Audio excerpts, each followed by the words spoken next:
নমস্কাৰ বন্ধু বান্ধৱীসকল the happy মামা চেনেললৈ আপোনালোকক স্বাগতম জনাইছোঁ। আজি আকৌ উপস্থিত হৈছোঁ এটি DIY ভিডিঅ' হাতত লৈ। এয়া দেখিছে, ভিডিঅ'ত নিশ্চয় দেখিছে এইবিলাক কাৰ্ড হয় আৰু এনেকৈ বাৰ্থডে কাৰ্ড হওক বা ইনভিটেশ্যন কাৰ্ড হওক আপোনালোকে ঘৰতে কেনেকৈ সহজভাৱে বনাব পাৰে, এটা এণ্টিক লুক দিব পাৰে যিকোনো এখন কাৰ্ডত, বা গ্ৰিটিং কাৰ্ডো হ'ব পাৰে, নিউ ইয়াৰ উইশ কৰিবৰ কাৰণেও কাৰ্ড হ'ব পাৰে, কংগ্ৰেচুলেশ্যন কাৰ্ড হ'ব পাৰে, যি মন যায় আপুনি খুব সহজতে কম খৰচতে আৰু খুব সুন্দৰ কাৰ্ড এখন ঘৰতেই বনাব পাৰে। আহকচোন আজি মই এই ভিডিঅ'টিত কেনেকৈ একোখনকৈ ইনভিটেশ্যন কাৰ্ড বনাইছোঁ সেয়া দেখাওঁ। একেবাৰে চিম্পল ডিজাইন এটা মই চুজ কৰিছোঁ আৰু তাৰ কাৰণে মই লৈছোঁ এয়া A4 সাইজৰ একোখনকৈ কাগজ। আপোনালোকে চাৰ্ট পেপাৰো ল'ব পাৰে, মই ইয়াতে হেণ্ডমেড পেপাৰ লৈছোঁ আৰু লৈছোঁ এয়া স্কেচ পেন, যিকোনো কালাৰ ল'ব পাৰে, যাৰ যি কালাৰ ভাল লাগে বা একোটা থিম হিচাপত ল'ব পাৰে, যি মন যায় কালাৰ। আৰু এইখন ইনভিটেশ্যন কাৰ্ড মই প্ৰিণ্ট কৰি আনিছোঁ, পাৰ পিচ আপোনাৰ 7 ৰুপিজকৈ লৈছে। আপুনি যদি ডাঙৰ কাৰ্ড বিচাৰে তেতিয়াহ'লে ডাঙৰকৈও ফটো এখন প্ৰিণ্ট কৰি ল'ব পাৰে। মোবাইলতে এডিট কৰি লৈছোঁ মই তাতে ইনভিটেশ্যন কাৰ্ড হিচাপত কি লিখিব লাগে। আৰু তাৰে পিছত এয়া লৈছোঁ মই এটা আঠা ফেভিকল লৈছোঁ, যিটো সাধাৰণতে 10 টকাতে পাই যায়। আৰু এতিয়া বাছ এইখিনি সামগ্ৰী মই এতিয়া বনাম কেনেকৈ আপোনালোকে চাওক। এয়া A4 সাইজৰ এখন মই হেণ্ডমেড পেপাৰ লৈছোঁ, আপোনালোকে যিকোনো ৰঙৰেই চাৰ্ট পেপাৰ ল'ব পাৰে। আৰু মাজেৰে এনেকৈ দুভাঁজ কৰি দিছোঁ আৰু খুব টাইট কৰি দিব যাতে জাপটো খুব সুন্দৰকৈ লাগি যায়, মানে টাইট হয়, আকৌ যাতে খুলি নাহে।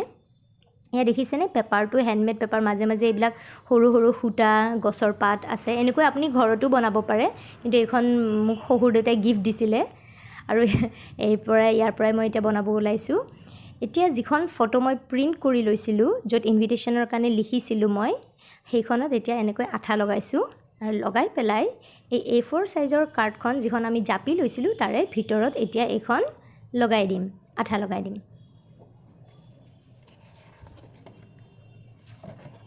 বাৰ্থডে কাৰ্ড যদি হয়, বাৰ্থডে ইনভিটেশ্যনৰ কাৰণে আপুনি ইয়াতে তেনেকৈ লিখি লৈ পেলাই মোবাইলতে এডিট কৰি ল'ব পাৰি, আজিকালি জানেই খুব সহজ। তেনেকৈ বনাই লৈ পেলাই ফটোৰ নিচিনা প্ৰিণ্ট কৰি আনিব পাৰে। এতিয়া এইখন মই ইয়াতে আঠা লগাই দিলোঁ।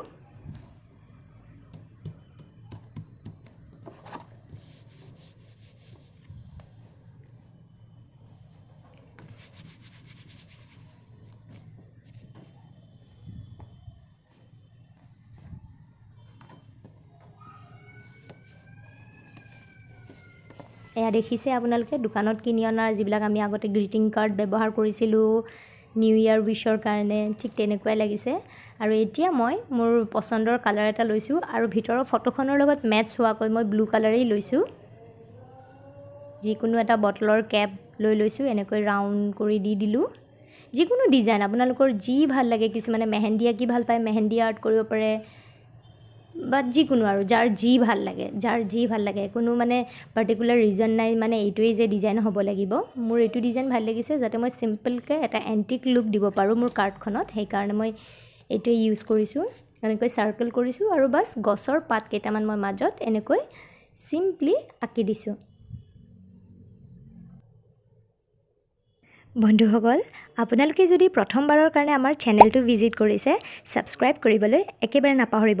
আৰু যদি আমাৰ ভিডিঅ'বিলাক ভাল লাগে তেন্তে লাইক আৰু কমেণ্ট কৰি আমাক আগবঢ়াই নিয়াত সহায় কৰিব বুলি আশা ৰাখিলোঁ। এয়া মই গছৰ পাতেই বনাই দিছোঁ আৰু কিছুমান কাৰ্ডত মই মগৰৰ চিনটো বনাইছোঁ, মেহেন্দি যিটো বিশেষকৈ বেছিকৈ ব্যৱহাৰ হয়। ঠিক তেনেকুৱাকৈ আপোনালোকে যি ভাল পায় ঠিক সেয়াই ইয়াতে আঁকি ল'ব পাৰে। এনেকৈ চাৰিওফালেও ডট দি পেলাই অকণমান আৰু চিম্পল ডিজাইন, একেবাৰে চিম্পল। মই কৈছোঁ নে, নাৰ্চাৰী ক্লাছৰ KG1 KG2 ক্লাছৰ ল'ৰা ছোৱালীও এইখিনি কৰিব পাৰিব।